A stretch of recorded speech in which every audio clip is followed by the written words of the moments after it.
Olá, pessoal, sejam muito bem-vindos, bem-vindas. Disciplina Psicologia Organizacional, gravação realizada no dia 18/3/2025. Bem, vou compartilhar minha tela com vocês.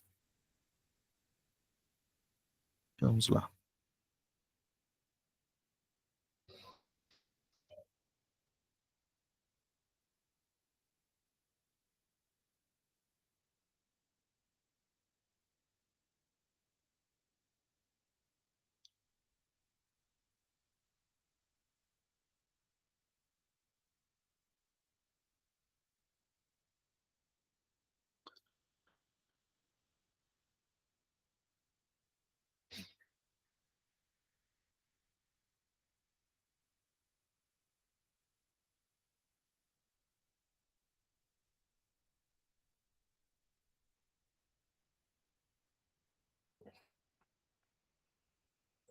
Bem, pessoal, então nós paramos no conteúdo da aula 3, né? Na aula passada tivemos um problema técnico que impossibilitou essa aula ser ministrada. Então vamos dar a continuidade. Nós estamos dentro do módulo em que nós estamos analisando o mundo do trabalho em uma perspectiva de construção histórica e, a partir desta construção histórica, de quais são os desafios do momento, os desafios contemporâneos. Chegaremos até eles. Por que uma construção histórica? É importante percebermos que nada acontece fora da história. Então, nós somos uma construção histórica. Nós trazemos as nossas experiências de vida, as nossas bagagens intelectuais, de vivências sociais e etc. Isso não é diferente em relação a um campo do conhecimento. Então, a psicologia enquanto ciência, ela também é fruto de uma construção histórica. Então, para compreender a psicologia e a psicologia organizacional, é necessário entendermos esse contexto histórico que ela surge. E hoje nós iremos abordar, enquanto conteúdo, a atuação do psicólogo organizacional. E aí eu convido vocês à seguinte reflexão: a organização que vocês trabalham é uma organização que possui um psicólogo nessa organização? E pergunto ainda, a ausência deste psicólogo, caso não tenha, faz falta? Uma outra reflexão: caso você atue em uma organização que tem um psicólogo, a atuação desse psicólogo organizacional, uma vez que ele atua na organização que você trabalha, então ele não é um psicólogo clínico, é um psicólogo organizacional, tem feito a diferença? Então nós vamos entender, né, que ainda hoje poucas são as organizações que possuem um psicólogo organizacional, que mantém esse profissional nos seus quadros. Então nós vamos falar dessa atuação, e o objetivo hoje é explicar quando o psicólogo organizacional deve ser utilizado nas organizações.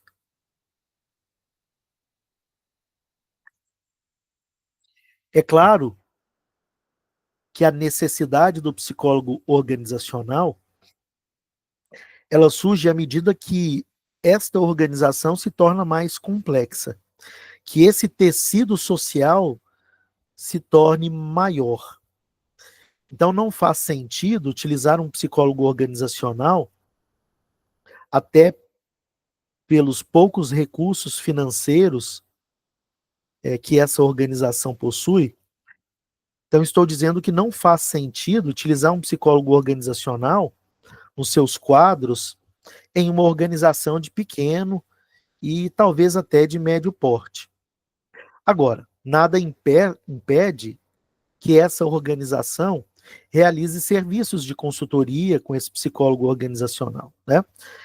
É uma visão muito pequena, é uma visão muito limitada, acreditar que somente quando a organização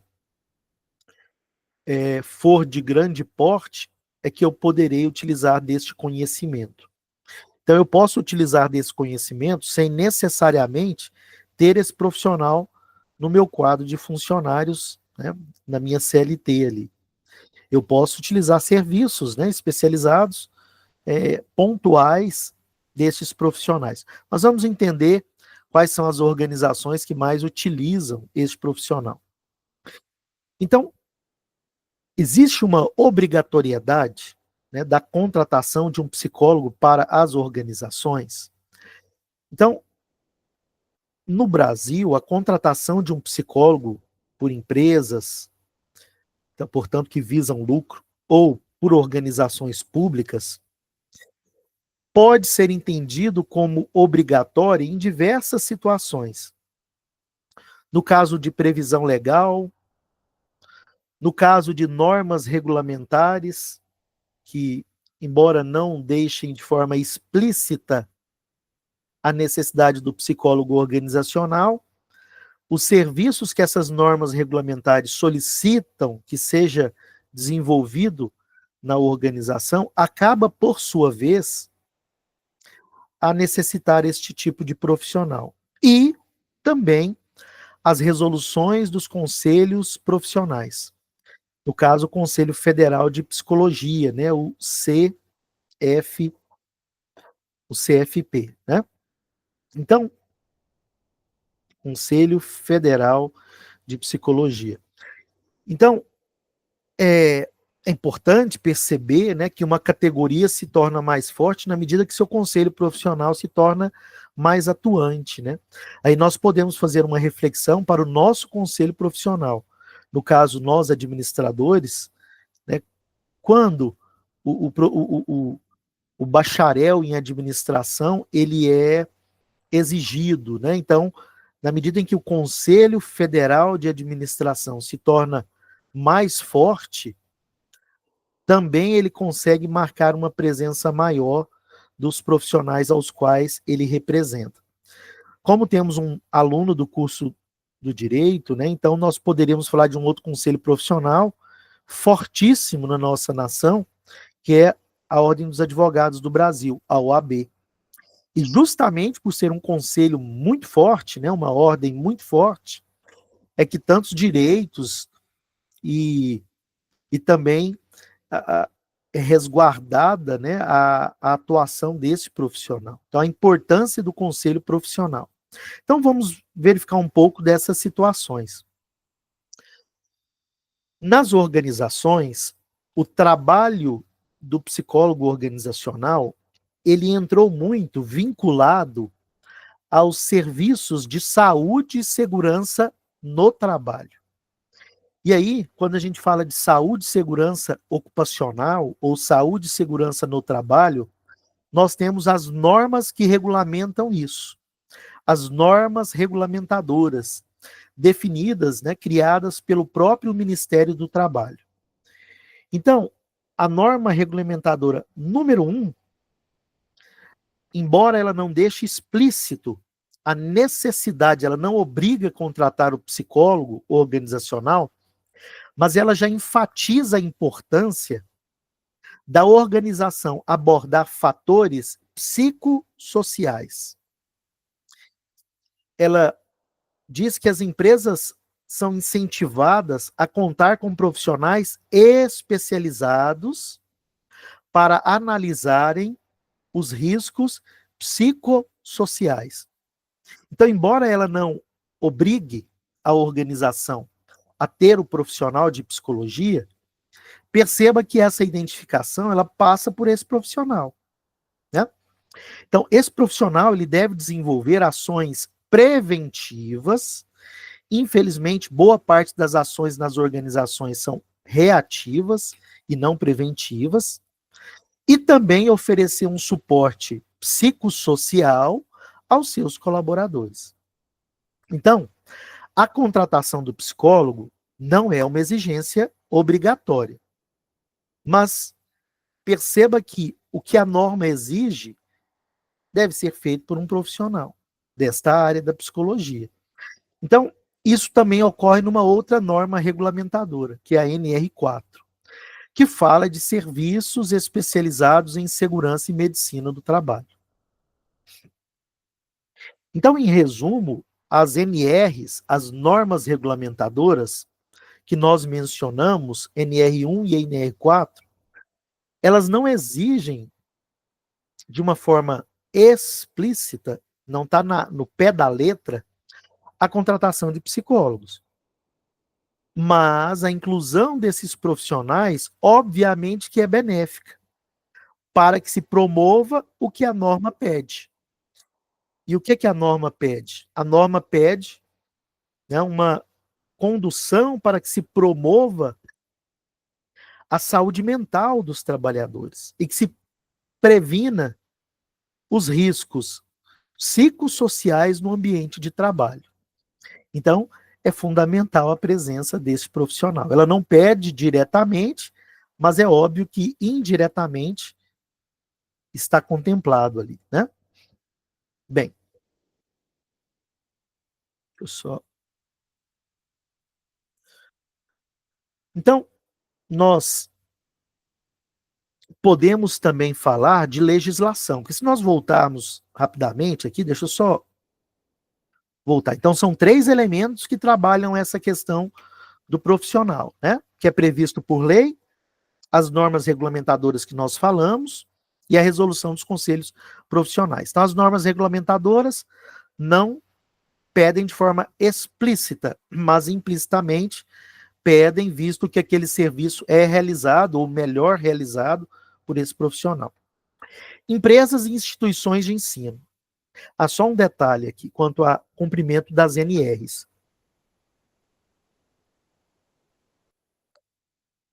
Então, muitas vezes a empresa não tem condição, não tem condições de ter esse profissional nos seus quadros, mas ela pode contratar um serviço especializado de profissionais dessa área da saúde e segurança ocupacional. Então, ela contrata uma empresa que presta esse serviço. E esta empresa, sim, tem profissionais de psicologia.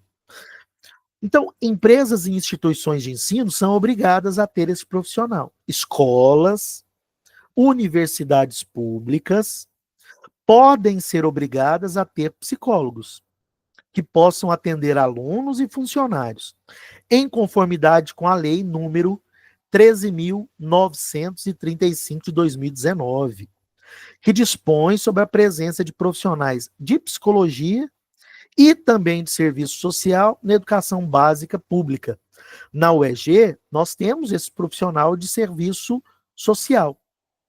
Na unidade de Aparecida de Goiânia, nós temos essa profissional, formada em serviços sociais, né, em que ela vai analisar essa vulnerabilidade social dos discentes. E algumas instituições, né, têm também o psicólogo, né? Então, cito, por exemplo, o Instituto Federal de Goiás, o IFG, o qual eu sou professor no campus Inhumas. Lá nós temos o profissional, né, de medicina, nós temos um médico, uma médica que fica no campus, ela tem a escala dela a ser cumprida, nós temos um psicólogo, um profissional de psicologia, e nós temos também uma enfermeira, tá? E temos também um serviço de assistência social. Então, isso é o quadro ideal para uma escola, para o funcionamento de uma escola. É óbvio que a realidade do Instituto Federal é uma realidade muito diferente da realidade de outras escolas, de outras instituições, né?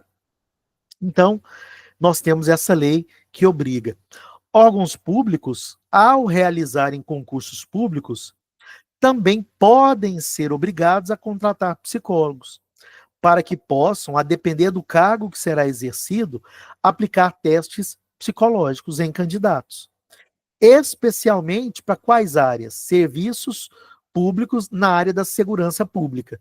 Então, em concursos públicos para Polícia Militar, Polícia Civil, Guarda Municipal, Bombeiros, Forças Armadas, em todos os aspectos, né, Exército, Aeronáutica, são agentes que necessitam passar por esse escrutínio do psicólogo, né? Então, na área da segurança pública, nós temos essa obrigatoriedade.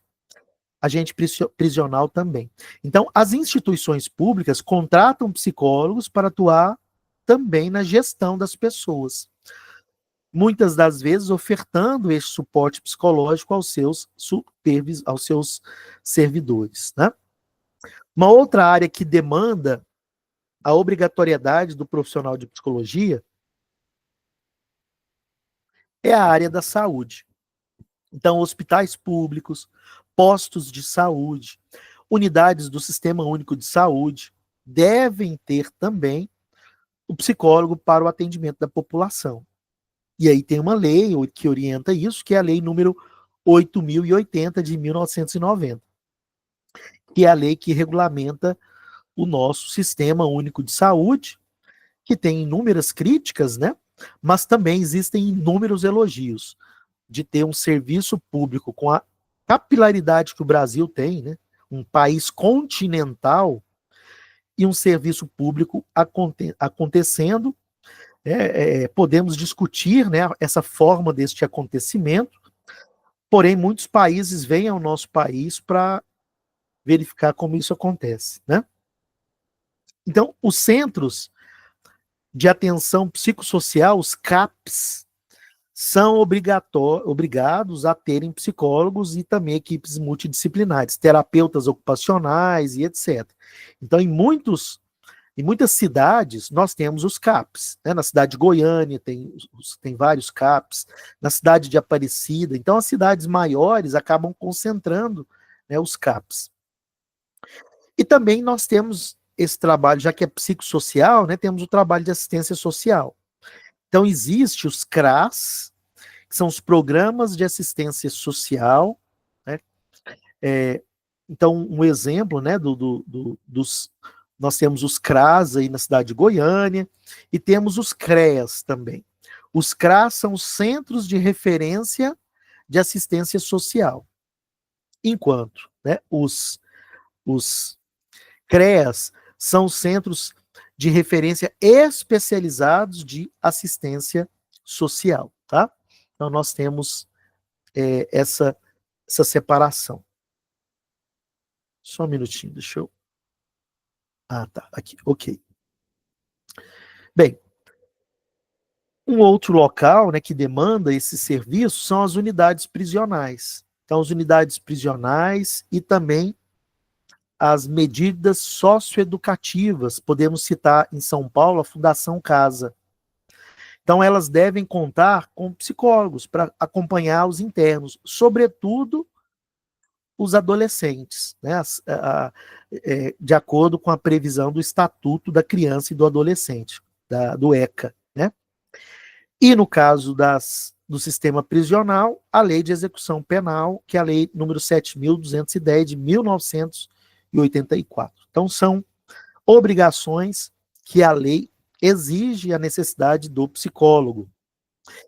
Então, em resumo, a obrigatoriedade da contratação de psicólogos acontecem sobretudo em algumas áreas, que são áreas da saúde, áreas da segurança do trabalho, área de assistência social, no campo da educação e também no setor público.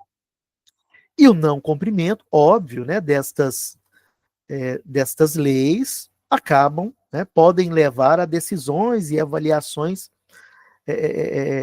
para os gestores destas instituições, para os responsáveis dessas instituições.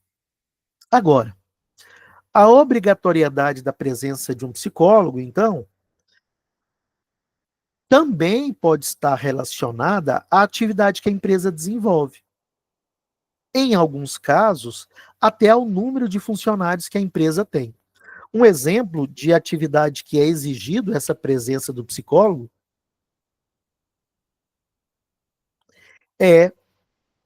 são as empresas de transporte rodoviário, né? Então, empresas que transportam cargas e também transportam passageiros devem submeter os seus motoristas a avaliações e reavaliações psicológicas periódicas, conforme prioriza o Código de Trânsito Brasileiro. Algumas dessas empresas, né, a depender do porte, ela pode usar esse serviço de maneira terceirizada. A base jurídica para isso é o Conselho Nacional de Trânsito, é a resolução do CONTRAN, número 425, e, como eu disse, o próprio Código de Trânsito Brasileiro, né, nas ações de renovação da sua habilitação. Então, empresas de ônibus e transportadoras que tenham frota própria são obrigadas a disponibilizarem este serviço, interno ou terceirizado. E temos empresas que exigem testes psicológicos para funções específicas. Então, algumas ocupações podem demandar, né, a utilização de testes psicológicos tanto na admissão quanto na renovação de certificados. Por exemplo, a NR35, que versa a respeito do trabalho em altura, profissionais que trabalham em alta altitude, e também a NR33, profissionais que trabalham em um espaço confinado, pode ser minas, né, podem ser uma série de possibilidades. Neste caso, pode-se exigir avaliações psicológicas também para esses profissionais. Então, exemplos: empresa de construção civil, empresa de mineração, indústrias químicas, são exemplos de organizações em que esses testes psicológicos de admissão e renovação da atividade são exigidos. Um outro setor em que isso também é solicitado são as empresas de segurança, segurança privada e empresas de vigilância patrimonial. Então, os profissionais de segurança, sobretudo porque possuem o porte de arma, né, devem passar constantemente por avaliações psicológicas obrigatórias. A lei que dá base a isso é a Lei número 7.102, de 1983, e normas da própria Polícia Federal. Exemplo: empresas de segurança armada, escolta. Então, são mais um tipo de organização que precisa demandar desse profissional, interno ou terceirizado. Como antecipamos, empresas do setor de saúde, assistência social, né? Então, nós temos aí hospitais, clínicas, centros de reabilitação, precisam de psicólogos. A base para isso é a Lei número 8.080, que é a Lei de Criação do SUS, e as regulamentações da Anvisa, que é a Agência Nacional de Vigilância Sanitária. Exemplos de organizações: hospitais públicos e privados, clínicas psiquiátricas, os próprios CAPs, né, que são este apoio psicológico. Outro tipo de organização: organizações de ensino público, Instituto Federal, a Universidade Federal de Goiás, a Universidade Estadual de Goiás. Então, escolas públicas de educação básica devem contar com psicólogos para atendimento dos alunos. Esse é o que preconiza a lei 13.935 de 2019. Então, escolas municipais e estaduais, mas também universidades municipais e estaduais. A UEG em Anápolis era uma universidade municipal, era Uniana, que era a Universidade de Anápolis, né? Depois se tornou estadual quando ingressou na rede da UEG.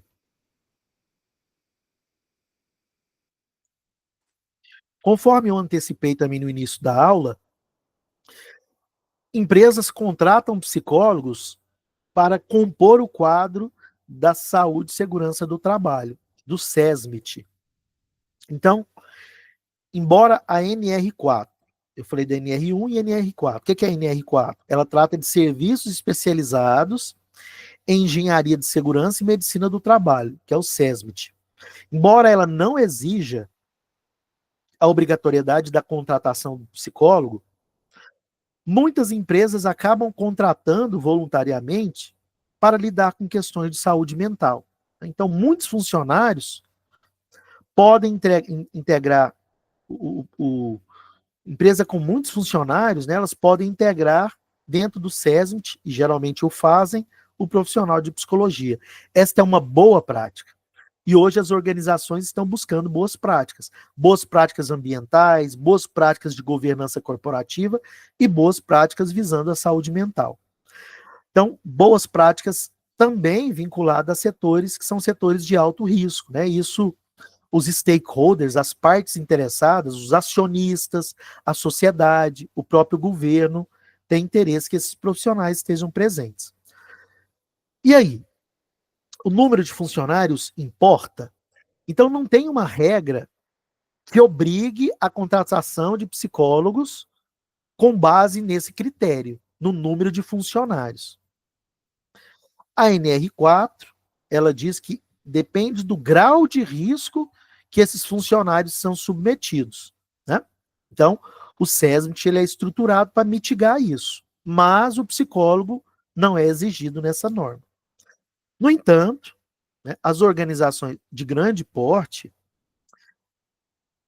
que possuem milhares de funcionários, acabam sendo pressionadas por partes interessadas no negócio, por auditorias, por sindicatos trabalhistas, por sindicatos patronais, por normas internacionais. Então, talvez isso não é explicitado claramente numa norma do Brasil, mas é explicitado claramente numa norma internacional da União Europeia ou de outros países.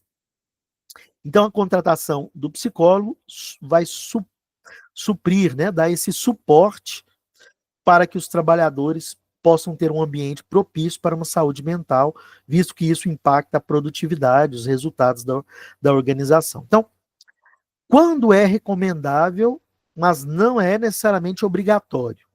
Ambientes de alta pressão psicológica, por exemplo, mercado financeiro, área de segurança, né? Então, ambientes de alta pressão tecnológica, bancos, call centers, empresas de tecnologia, são locais em que o adoecimento mental está muito presente. O burnout, né, o esgotamento mental, que é o burnout, estão presentes nesses setores. Poderíamos citar também, óbvio, né, se estamos falando de psicologia, de pressão psicológica, o setor de segurança, né? Empresas que estão alinhadas com as pautas de bem-estar e de diversidade, também ofertam serviço psicológico aos seus funcionários, a psicologia organizacional, né? Não necessariamente a psicologia clínica. Organizações que adotam práticas socialmente referenciadas, como, por exemplo, o ESG, né, que é o E de Environment, o S de Social e o G de Governance. Então, Environment, que quer dizer ambiental, o Social de social e o Governance de governança corporativa. Então, elas também, se elas estão preocupadas com o ESG, o elemento social faz parte, né, está incluído aí a promoção da saúde mental no trabalho. E aí, finalizando, né, essa primeira parte, nós poderíamos falar, portanto, que a contratação de psicólogos não é obrigatória para todas as empresas, mas ela pode e até deve ser realizada em atividades específicas, sobretudo em algumas áreas, sendo estas saúde, segurança, transporte, educação, são algumas das áreas que isso se faz presente. E finalizando, óbvio que qualquer empresa que queira oferecer, desenvolver um ambiente de trabalho mais saudável, pode contratar um profissional psicólogo, né? Mesmo que isso não seja exigido. Embora nós saibamos que no Brasil, quando isso não é exigido por uma lei, ou exigido por um grande cliente daquela empresa, dificilmente ela adota. Ela enxerga muitas vezes isso como uma despesa, ou seja, um gasto que não tem retorno. Então, isso é uma visão equivocada, obviamente. Cada vez mais os gestores têm compreendido que o profissional de psicologia e nas organizações, um profissional de psicologia organizacional, ele tem muito a contribuir para o desenvolvimento de uma cultura organizacional mais saudável, tá certo? Então era isso que tínhamos, né, para o nosso conteúdo de hoje. Então a nossa aula se encerra aqui, né? E aí, pessoal, eu trouxe para vocês, para leitura, este texto, Psicologia no Brasil. Então, nós não iniciamos a aula dizendo que para o entendimento de um campo do conhecimento é necessário entender a sua evolução histórica? Pois bem, aqui está um pouco da evolução histórica da psicologia no Brasil. Este material de Antônio Rodrigues Soares foi publicado na revista Psicologia, Ciência e Profissão, já tem um bom tempo, né, no ano de 2010, na edição número 30, um número de edição especial, tá? Então, são 35 páginas, mas é importante para essa compreensão. Então, temos uma introdução. O capítulo 1 fala da pré-história da psicologia no Brasil. O capítulo 2 é a história da psicologia escrita por médicos. Esses dois campos do conhecimento, né, eles se entrelaçam, no caso da medicina, por meio da psiquiatria, né? Então, a psiquiatria é o campo da medicina, né, que estuda os aspectos mentais e cerebrais do ser humano, né? Com uma diferença que o psiquiatra pode fazer a prescrição de alguns medicamentos, né, dos medicamentos que os psicólogos não têm essa competência, não lhe é permitido essa prescrição, né, de ansiolíticos e outros remédios nesse sentido, tá? Então a história da psicologia escrita por médicos, aqui provavelmente dos psicanalistas, a história da psicologia escrita por educadores, a psicologia na legislação nacional, que é uma luta para inclusão, né? Os encontros das sociedades de psicologia, que são muito fortes. Eu posso afirmar que é onde a ciência da psicologia acontece, né? São nas sociedades da psicologia, podem ser sociedades da psicanálise, sociedades da Gestalt terapia, enfim, das mais diferentes vertentes da psicologia. Nós vamos falar dessas vertentes logo mais. E aí os primeiros empossados, né, no Conselho Federal de Psicologia e depois um segundo conjunto, tá? E aí as conclusões. Eu disponibilizei para vocês também um resumo das melhores partes, das partes que são mais importantes para nós. Então, um resumo simples, eu até disponibilizei ele em Word, que é isso aqui, esse aqui. Ó.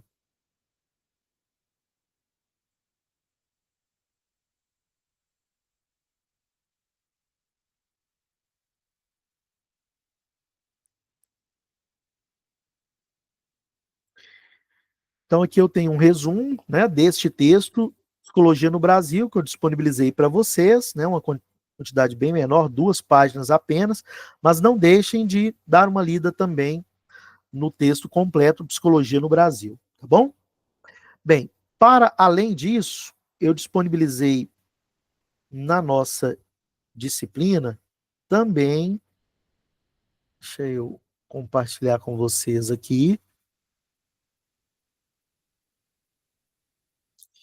Então, eu disponibilizei também um texto que fala da história da psicologia organizacional no mundo, tá? Então, um texto com uma visão um pouco mais ampla de um campo específico. Então, a história da psicologia organizacional. Então, dei uma lida. Esse quadro aqui não ficou tão bom, mas é possível, né? Você entender, em 1990, aprovação da lei dos americanos portadores de deficiência. Então, alguns marcos da evolução psicológica americana que possibilitou o crescimento do campo da psicologia organizacional, visto que os Estados Unidos, assim como na nossa área, na administração, ele tem um papel muito importante na área da psicologia, tá bom? Então, esse texto aqui é fundamental a leitura de vocês. São 5 páginas apenas, mas é importantíssimo esta leitura. Nesta semana eu não deixarei nenhuma atividade para vocês. Então a atividade é ler os textos, tá? O texto Psicologia no Brasil e História da Psicologia Organizacional. Esta videoaula foi gravada, ela não ocorrerá ao vivo, porque eu terei, né, agora às 19 horas, uma participação importante na realização na inauguração de uma aula magna, tá? Na realização de uma aula magna. Então, estarei acompanhando esta aula magna. Então, peço desculpas, a aula foi gravada e este é o conteúdo que nós trabalhamos para esta semana, na aula 3. Na próxima aula, daremos continuidade, tá ok? Então, deixa eu encerrar o compartilhamento.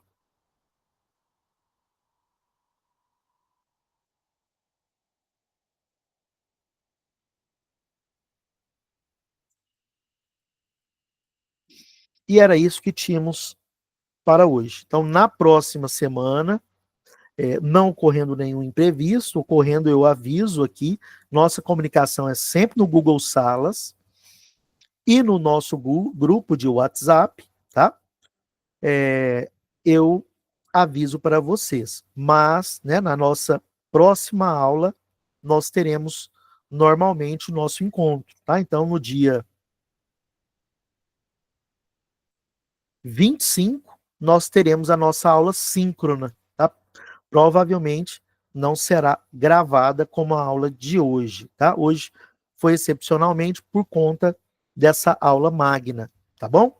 Então, hoje, 18/3, você tem como função assistir esta aula, que foi rapidinha, né? O conteúdo da aula 3, e ao longo da semana, ler os textos, ok? Então, muito obrigado e uma boa semana, uma semana produtiva para todos nós. Faça essa reflexão.